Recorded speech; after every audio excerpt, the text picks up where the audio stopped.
আজকের কেকটা birthday girl কাটার আগে আমি কেটে ফেললাম। তো কেন বলছি এই কথাটা, অবশ্যই তোমরা লাস্ট পর্যন্ত ভিডিওটাকে দেখো আর আমার ছোটো চ্যানেলটাকে একটু সাবস্ক্রাইব করে দিও। আর এইদিকে দেখো আমি কেকটা বানাচ্ছি লেয়ার বাই লেয়ার, কারণ এটা 3 টায়ারের একটা কেক ছিল, 3 পাউন্ডের থেকে অনেকটা বেশি হয়ে গেছিলো।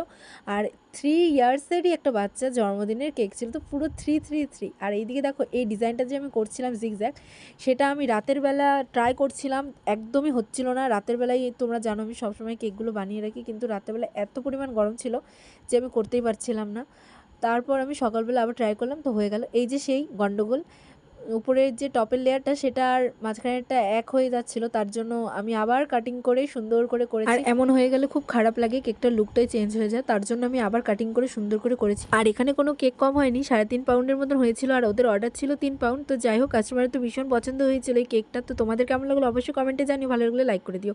আর 2টো স্পঞ্জ ছিল পাইনাপেল, একটা ছিল চকলেট। দেখা হচ্ছে নেক্সট ভিডিওতে, টাটা।